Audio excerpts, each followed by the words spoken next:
Welcome to Raiders of the Lost Podcast, the ultimate film and TV podcast. We are your hosts, James And Anthony. Welcome to movie news number 76. Let's discuss the latest developments in film and TV.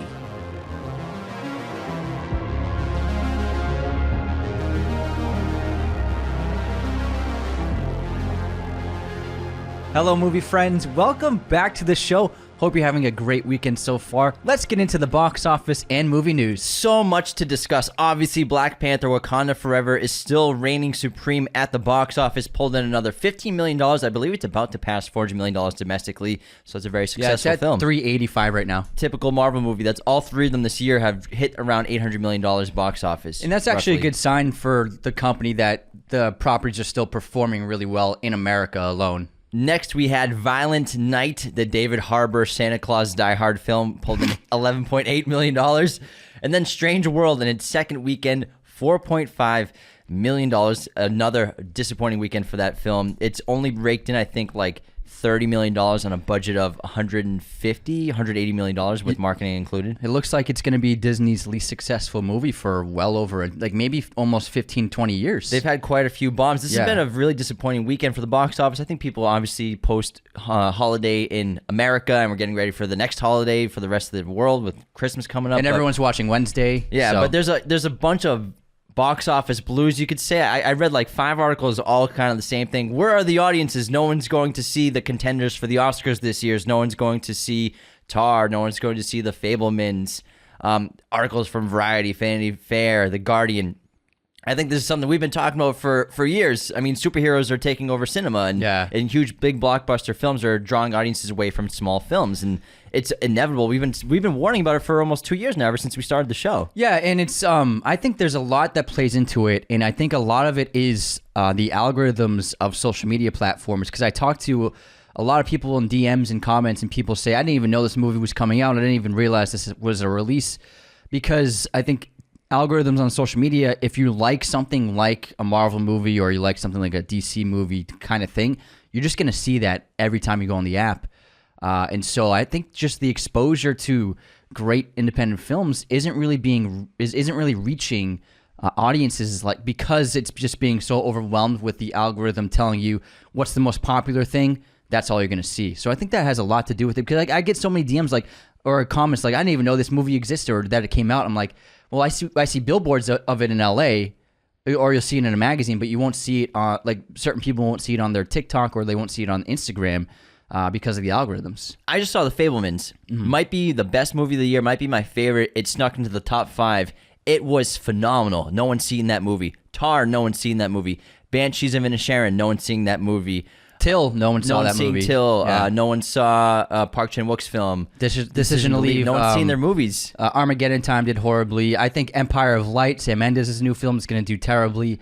It is very worrying, because, I mean, these are really great filmmakers and seem to be very important stories to tell, but they're not making, like, it doesn't seem to be that audiences are interested in seeing them. We've been talking about this for 2 years. Yeah. We've been talking about it for 2 years. I think we're finally seeing the repercussions of it. I love all the articles like, where's the audience? Like, come on, you all know. They're showing, yeah. Come on, journalists. Yeah. Do some journalism. I mean, you know what's going on. You know what's happening. You've been in the film industry for 25 years. Yeah, you look at it, the average person goes to, in America, goes to the cinema 5-6 times a year, maybe a little bit more, if depending on the age. And if they're generally going to see the big tentpole pictures. And so that already, like, takes away the independent films. So I think there's just too many big studio movies, I think is what it is. True. All right, but some upcoming releases we have coming out on December 9th. We have a bunch of films coming out. We have The Whale, Darren Aronofsky's latest film starring Brendan Fraser, who's going to be a contender for Best Actor. We've only seen a little trailer for that, and I believe he shot that in 16 millimeter. Looks incredible. It looks like 35, but with a different format. With the aspect ratio. Empire of Light, Sam Mendes' latest film Anthony just brought up, comes out December 9th as well. Then we have 2 huge streamer movies coming out. Emancipation comes out on Apple TV on December 9th. And then Pinocchio, Guillermo del Toro stop-motion animated film, comes out December 9th on Netflix as well. So that's going to be a huge day for movies. I'm going to try to see all 4 of those ASAP. I can't wait for Pinocchio. When I saw The Fabelmans, saw the Oppenheimer trailer, which was only paired with Nope in IMAX for the longest time, but now they're starting to release the trailer in front of normal movies. Ooh, how was it? Sick. I saw the signed copy logo. I was like, yeah, let's go. Let's go. Let's go. The flames. It looked incredible. It looked incredible. Oh my God, it looks Can't insane. wait. But let's move on to the news. We got a lot of trailers, all in one day. A lot of trailers. We got Guardians of the Galaxy 3, Indiana Jones 5, and Transformers, which was interesting that all three of these huge movies released a trailer on the same day, all on December 1st. So I think the Indiana Jones trailer, we were a bit worried about it. You know, Spielberg's not directing it. We like James Mangold a lot, but still. And also all the rumors about the de-aging of Harrison Ford. Plus, it's a Disney property now. They bought Lucasfilm, so they're producing the film. We have been worried about it, but I think the trailer was surprising. It looked like a lot of practicality with the action, which is important for an Indiana Jones movie. Indiana Jones movies are famous for stunt work, and they really paved the way for large-scale stunts. And it's still like you go to Disneyland or Disney World, and you can see the Indiana Jones show. So stunts are so important, and one of the biggest problems with the fourth one was the incredible amount of CGI, which people didn't like. So I was really pleasantly surprised by the trailer. The de-aging looks really incredible. We didn't see him speaking, obviously, but we got 2 shots of Harrison Ford de-aged, and it looks really accurate. I think many of us are very familiar with what he looked like when he was about 50. Yeah, I've seen those movies quite a bit.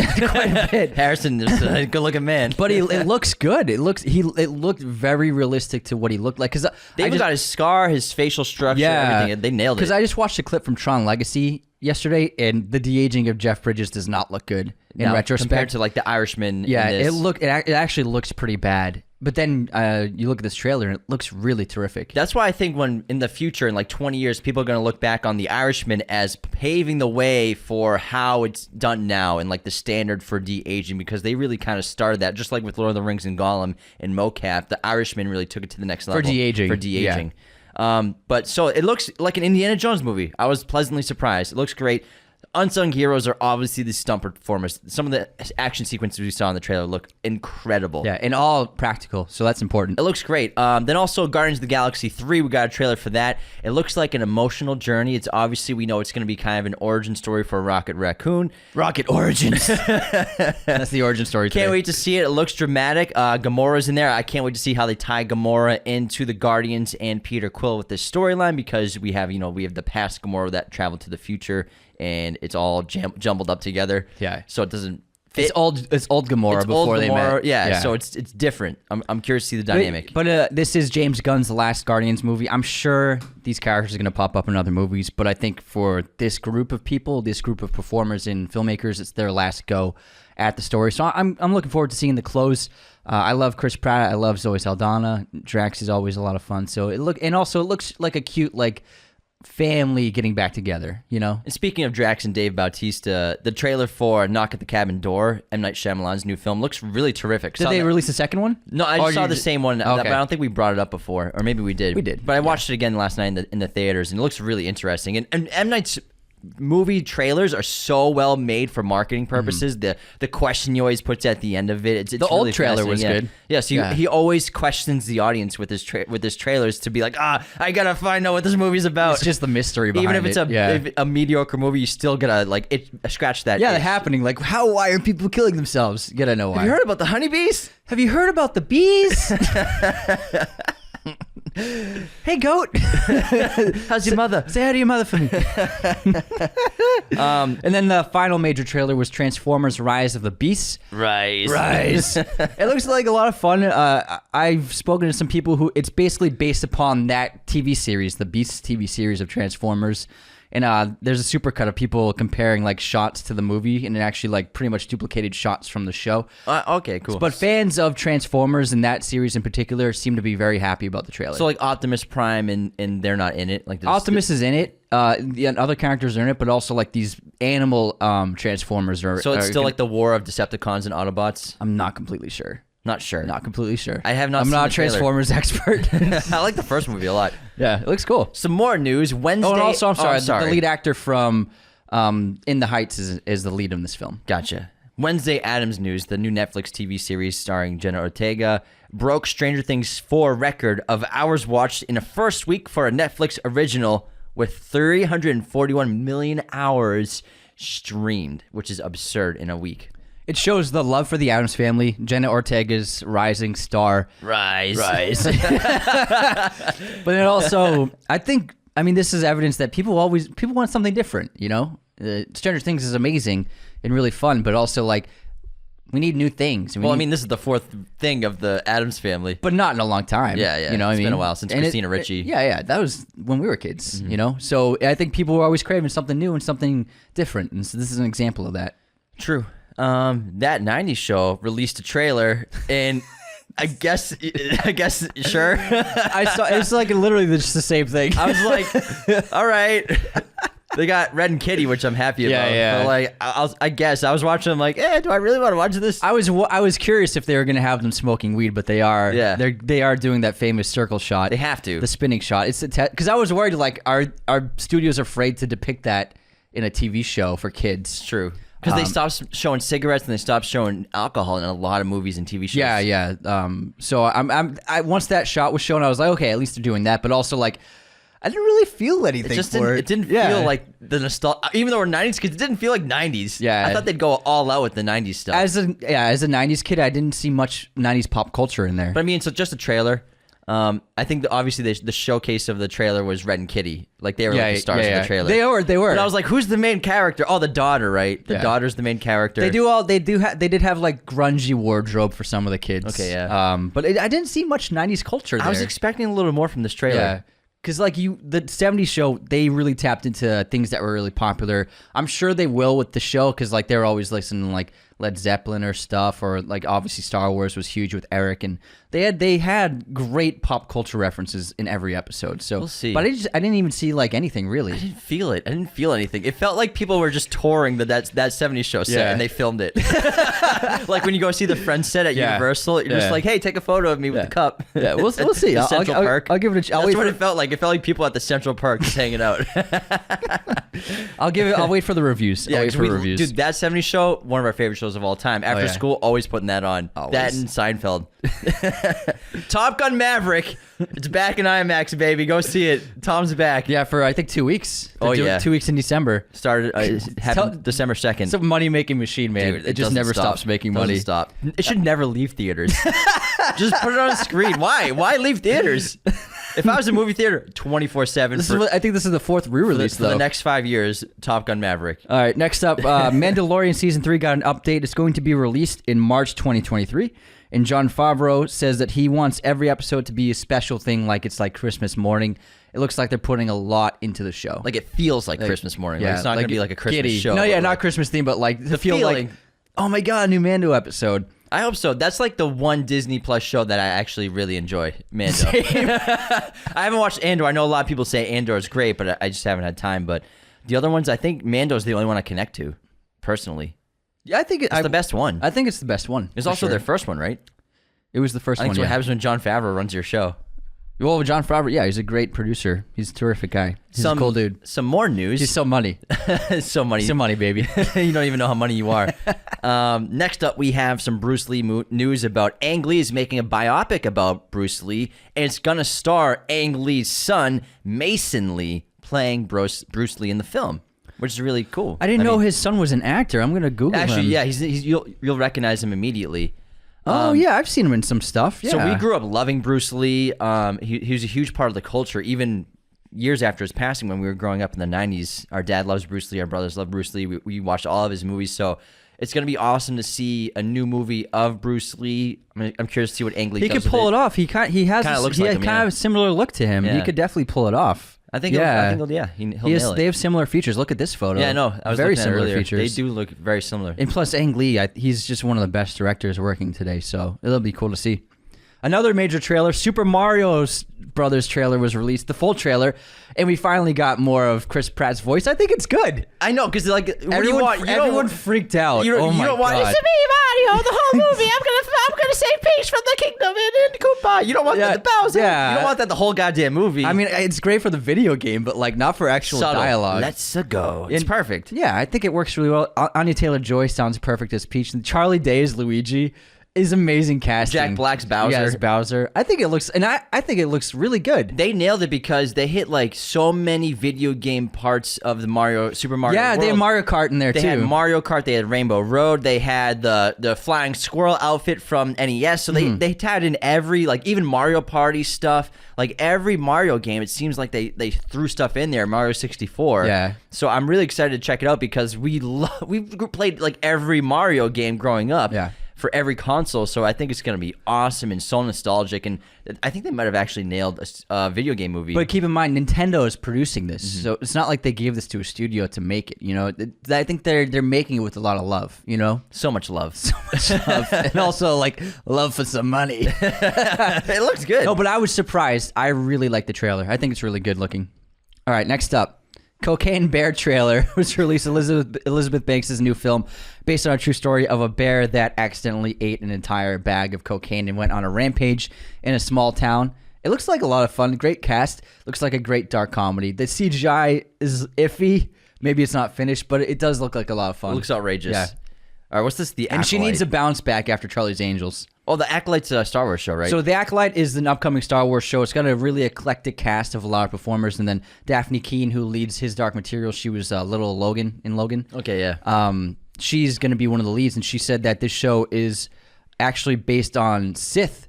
And it's about the Sith infiltrating the Jedi. And it's going to be the first ever Star Wars media form, I think, that's ever going to take the perspective of the Sith. Better be dark. I hope it's dark.